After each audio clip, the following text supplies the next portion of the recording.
आरोपों में घिरने के बाद सुशांत से उनकी व्हाट्सएप चैट सामने आई। सुशांत की बहन श्वेता कीर्ति ने भी सोशल मीडिया पर अपनी और सुशांत की चैट शेयर की। खबर है कि सुशांत के खाते से पिछले 1 साल में 2 करोड़ 60 लाख से ज्यादा पैसे एक सीए के खाते में ट्रांसफर हुए। सुशांत केस में पूछताछ से पता चला कि रिया के भाई शोभिक के खाते में सुशांत ने पैसे ट्रांसफर किए थे। मुंबई पुलिस ने दिशा सालियान की लंदन में रहने वाली दोस्त अंकिता से पूछताछ की। खबर है कि ईडी कल रिया के पिता इंद्रजीत चक्रवर्ती से भी पूछताछ कर सकती है। रिया के वकील सतीश मानशिंदे ने बिना सबूतों के रिया को बदनाम करने पर आपत्ति जताई। सुशांत केस में ईडी कल को एक बार फिर रिया चक्रवर्ती से पूछताछ करेगी। आंध्र प्रदेश के विजयवाड़ा में होटल में आग लगने से 11 लोगों की मौत हो गई। आंध्र प्रदेश के सीएम जगनमोहन रेड्डी ने पीड़ित परिवारों को 50 लाख मुआवजा देने का ऐलान किया। पीएम मोदी ने विजयवाड़ा के कोविड सेंटर में मारे गए लोगों को परिवार को 2-2 लाख की मदद का ऐलान किया। विजयवाड़ा में हुए हादसे के बाद स्वास्थ्य मंत्री, गृह मंत्री और परिवहन मंत्री ने मौके का जायजा लिया। विजयवाड़ा में हुए हादसे पर पीएम मोदी ने दुख जताया और आंध्र प्रदेश के सीएम से बातचीत की। विजयवाड़ा हादसे पर गृह मंत्री अमित शाह ने ट्वीट कर दुख जताया। दमकल विभाग ने दावा किया कि होटल में आग से बचाव के नियमों का पालन नहीं किया गया था। केरल के इडुक्की में जमीन खिसकने से हुए हादसे में मरने वालों की संख्या बढ़कर 42 हुई। पीएम मोदी ने किसानों को बड़ी सौगात देते हुए 1 लाख करोड़ के कृषि फंड की शुरुआत की।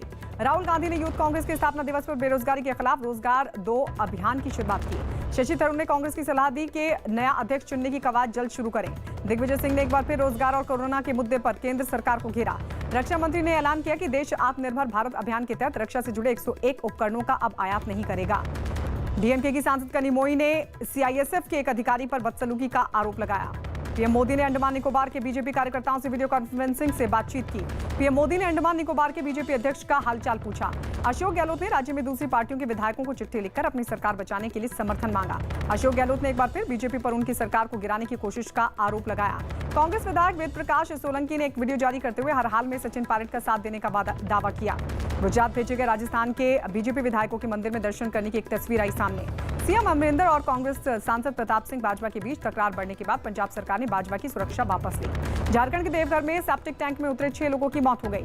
जोधपुर में 11 पाकिस्तानी शरणार्थियों की संदिग्ध हालत में मौत हुई। देश में पिछले 24 घंटे में कोरोना के सबसे ज्यादा 64,399 नए मामले सामने आए। देश में कोरोना के मरीजों का आंकड़ा बढ़कर 21,50,000 के पार पहुंचा। देश में कोरोना से होने वाली मौत का आंकड़ा बढ़कर 43,379 पहुंचा। सुशांत केस में शिवसेना के मुखपत्र सामना में अंकिता लोखंडे और बिहार पुलिस पर राजनीति करने का आरोप लगाया गया। बीजेपी नेता निखिल आनंद ने सुशांत केस में संजय राउत और आदित्य ठाकरे का नार्को टेस्ट कराने की मांग उठाई। शिवसेना नेता संजय राउत ने सुशांत केस में राजनीति होने का आरोप लगाया। नेपाल में भारतीय राजदूत ने भारतीय सेना की तरफ से 10 वेंटिलेटर नेपाल की सेना को दिए। नेपाल के पीएम ओली ने वहां अयोध्या की तर्ज पर विशाल राम मंदिर बनाने का निर्देश दिया। जम्मू कश्मीर के बडगाम में आतंकियों ने बीजेपी नेता अब्दुल हमीद पर फायरिंग की। पाकिस्तान ने एक बार फिर से इस बार का उल्लंघन करते हुए पुंछ के मेंढर और मानकोट सेक्टर में फायरिंग की। कुलगाम में आतंकियों के छिपे होने की खबर के बाद सुरक्षा बल ने पूरे इलाके को घेरा। कोषिकोड विमान हादसे में मारे गए पायलट अखिलेश कुमार को मथुरा में श्रद्धांजलि दी गई। विमान हादसे में मारे गए एयर इंडिया के पायलट कैप्टन दीपक वसंत सारथी को मुंबई में श्रद्धांजलि दी गई। दिल्ली के शाहबाद डेरी इलाके में पड़ोसियों के झगड़े में गोली लगने से एक लड़के की मौत हुई। दिल्ली में कोरोना पॉजिटिव मरीजों का आंकड़ा 1,45,000 के पार पहुंचा। दिल्ली के अंबेडकर नगर में सीएम केजरीवाल ने एक 600 बेड के अस्पताल का उद्घाटन किया। दिल्ली के पश्चिम बिहार इलाके में एक रेस्टोरेंट में 43 लोग देर रात पार्टी करते पकड़े गए। दुनिया भर से पिछले 5 दिनों में आए कोरोना के आंकड़ों में सबसे ज्यादा मरीज भारत में सामने आए। स्वास्थ्य मंत्रालय के मुताबिक देश के 8 राज्यों में 13 जिले ऐसे जहां कोरोना के 7 में से 1 मरीज की मौत हो रही है। 15 अगस्त को स्वतंत्रता दिवस समारोह में पीएम मोदी को गार्ड ऑफ ऑनर देने के लिए 350 पुलिस अफसरों को क्वारंटीन किया गया।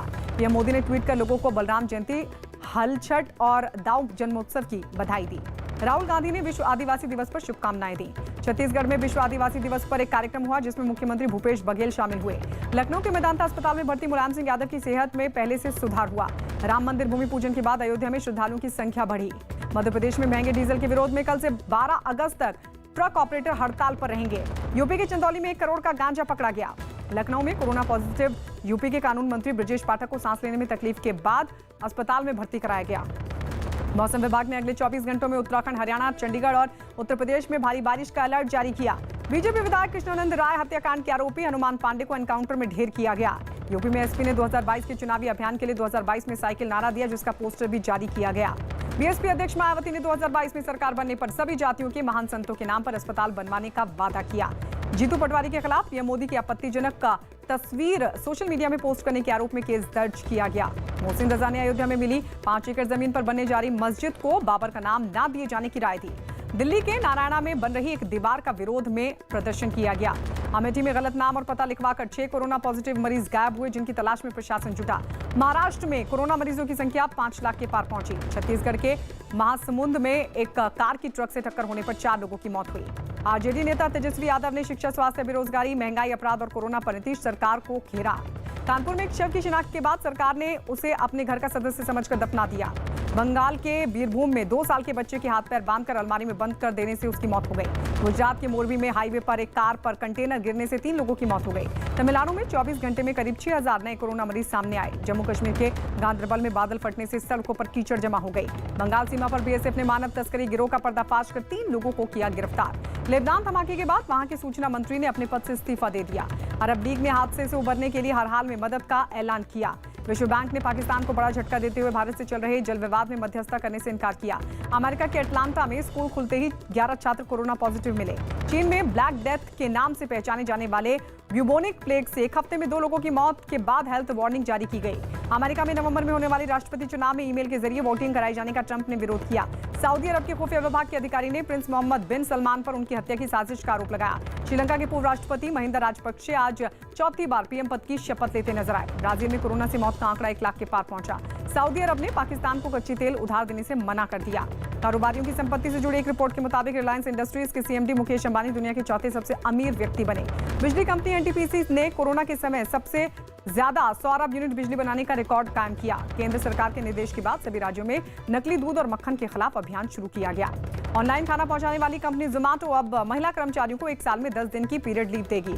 ऑस्ट्रेलिया के क्रिकेटर डेविड वार्नर ने साउथ के एक्टर महेश बाबू के गाने पर डांस किया। पाकिस्तान के गेंदबाज नसीम शाह सबसे कम उम्र में इंग्लैंड के कप्तान को आउट करने वाले दूसरे गेंदबाज बने।